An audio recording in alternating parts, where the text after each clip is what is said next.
My dear friends, ఒకటి ఆలోచించండి. రాముడి పరిపాలన గురించి మాట్లాడినప్పుడు లేదా ధర్మరాజు గురించి మాట్లాడినప్పుడు ధర్మం గురించి ప్రస్తావన వస్తుంది. అసలు ధర్మం అంటే ఏమిటి? ఇప్పటి వరకు సరైన సమాధానం ఎవ్వరు చెప్పలేకపోయారు. రాముడి కాలంలో ధర్మం త్రేతాయుగం నుంచి ద్వాపర యుగానికి వచ్చేసరికి మారిపోయింది. ఏకపత్నివ్రతుడైన రాముడు కృష్ణుడికి వచ్చేసరికి చాలా మారింది. గోపికలు అతనితో రాసలీలకు గత జన్మలో ఋషులు మునులు కోరుకున్నవే ఈ జన్మలో తీర్చడం జరిగింది. నీకున్న 7 జన్మల్లోని కోరికలు ఏదో ఒక జన్మలో విశ్వం ద్వారా డిజైన్ చేయబడతాయి. ఎస్, ఇది నిజం. కోరికలు లేని మనస్సే మోక్షానికి అర్హత చెందుతుంది. ఇక ధర్మం విషయానికి వచ్చేసరికి ధర్మం అనేది ఆయా కాలమాన పరిస్థితులను బట్టి మారుతుంది.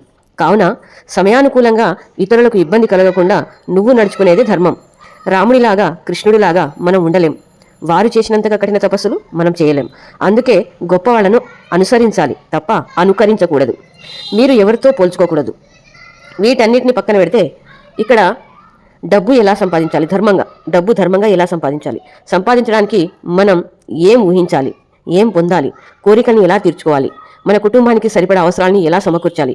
ఇప్పటి వరకు తీర్చని వారి కోరికల్ని సమకూర్చడంలో దృష్టిని సారించండి. ఇతరత్రా ఏమీ పట్టించుకోకండి. ఇక్కడ అహం బ్రహ్మస్మి అనే పదం మీ నుంచి ఉత్పన్నమైందంటే ఎప్పుడైనా దీని గురించి ఆలోచించారా?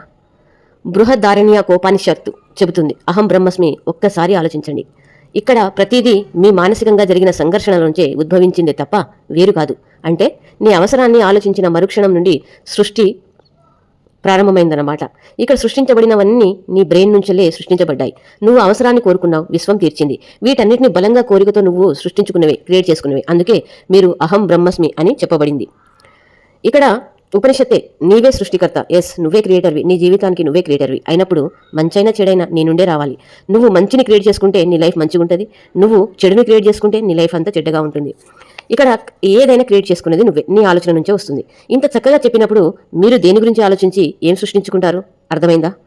అది మీ మీదే ఆధారపడి ఉంటుంది మై డియర్ ఫ్రెండ్స్. ఒక యోగి తన పరమానంద భరితమైన సృష్టి చేసుకోవచ్చు. ఒక భక్తుడు తన ఇష్టదైవాన్ని సృజించుకోవచ్చు. ఒక సైంటిస్ట్ తనకు కావలసిన ఆవిష్కరణలు చేయొచ్చు. ఒక వ్యక్తి ఇంకా ఏదైనా చేయొచ్చు. కానీ మీరు మాత్రం డబ్బు, సంపద, ఐశ్వర్యం. ఐశ్వర్యం అంటే ఓన్లీ డబ్బు మాత్రమే కాదండి. ఐశ్వర్యం అంటే మన ఆరోగ్యం కూడా వస్తుంది. సంపద అంటే ఫర్నిచర్స్ వస్తుంది. ఓకేనా? డబ్బు, సంపద, ఐశ్వర్యం, ఈ సంపదను మాత్రమే మనం సృష్టించుకోవచ్చు.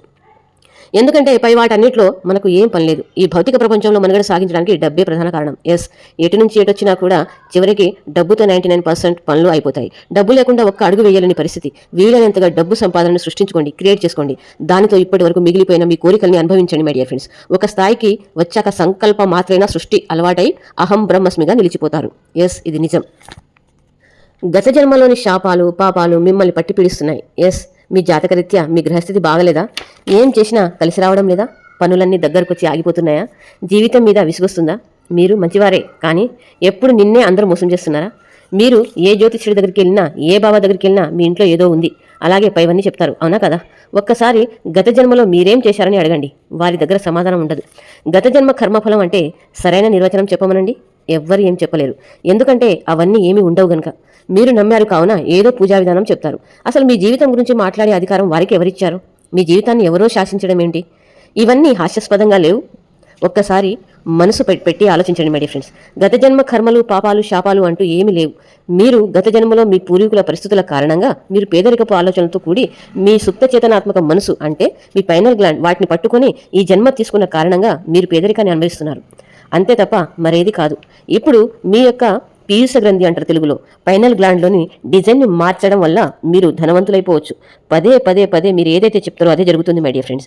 అది నెగిటివ్ అయినా కావచ్చు, పాజిటివ్ అయినా కావచ్చు.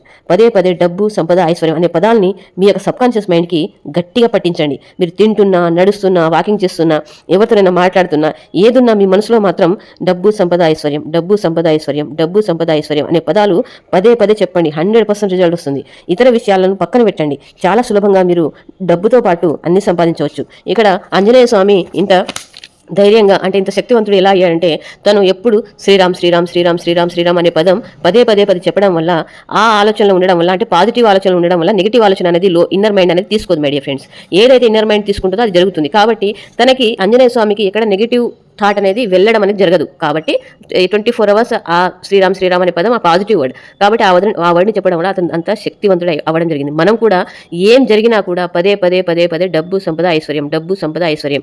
ఇక్కడ ఐశ్వర్యం అంటే ఆరోగ్యం వస్తుంది. మళ్ళీ మీరు డబ్బు వెంట పడి ఆరోగ్యం అంతా కోల్పోయారు. అలాంటివి రానియకండి మై డియర్ ఫ్రెండ్స్. ఖచ్చితంగా ఈ 3 అన్ని వస్తున్నా కూడా మనం పదే చెప్పాలి. ఒక ఆధ్యాత్మిక ప్రసంగాన్ని విన్నప్పుడు మనలో కలిగే ఉత్తేజం 2 రోజులు అలాగే అట్టి పెడుతుంది. అంటే ఇంకేదో మారాలి, ఏదో చేసేయాలి. అలాగే ఒక మోటివేషన్ క్లాస్ విన్నప్పుడు కూడా ఖచ్చితంగా నేను సాధించాలి అనే కోరిక తీవ్రమవుతుంది. మొట్టమొదటిసారిగా జిమ్కి వెళ్ళినప్పుడు పక్కన వారిని చూసి మనం కూడా కండలు పెంచాలి అనే విషయం మనల్ని ఏదో గుర్తు చేస్తుంది. అవునా కదా? ఇలా ఎన్నిసార్లు మనం పోటీ పడ్డాం. ఏదో చేయాలనే మనస్తత్వం మిమ్మల్ని ఏది చేయకుండా మధ్యలోనే ఆపిస్తుంది. మరి డబ్బు విషయానికి వస్తే కనీసం దాని వైపు ఆలోచన కూడా చేయరు. పై వాటన్నిటికంటే మీకు డబ్బు ప్రతి దగ్గర అవసరమైనప్పుడు దాని పట్ల మరి మీరు ఎందుకు తీవ్రతను చూపట్లేరు?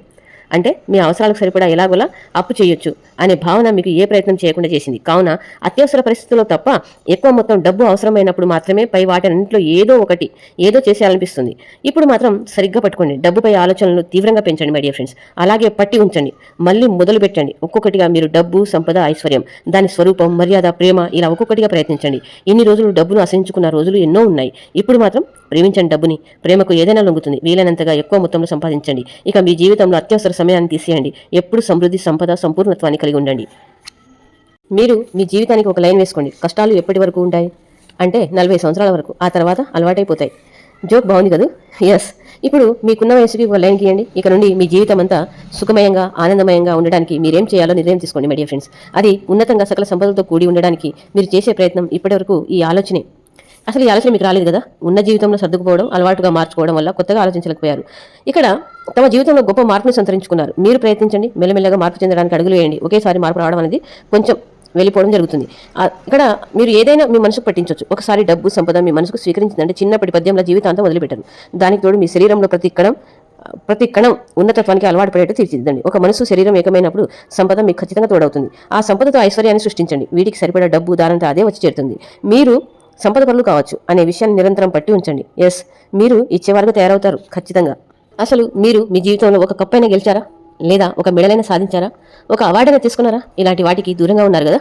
అంటే మీలో ఏదైనా సాధించాలనే తలంపు లేనంత మటుకు మీరేమీ సాధించలేరు మై డియర్ ఫ్రెండ్స్. పైవేవీ లేనప్పుడు కనీసం ధనవంతుడు అని ముద్ర వేసుకోండి. ధనవంతుడు అనే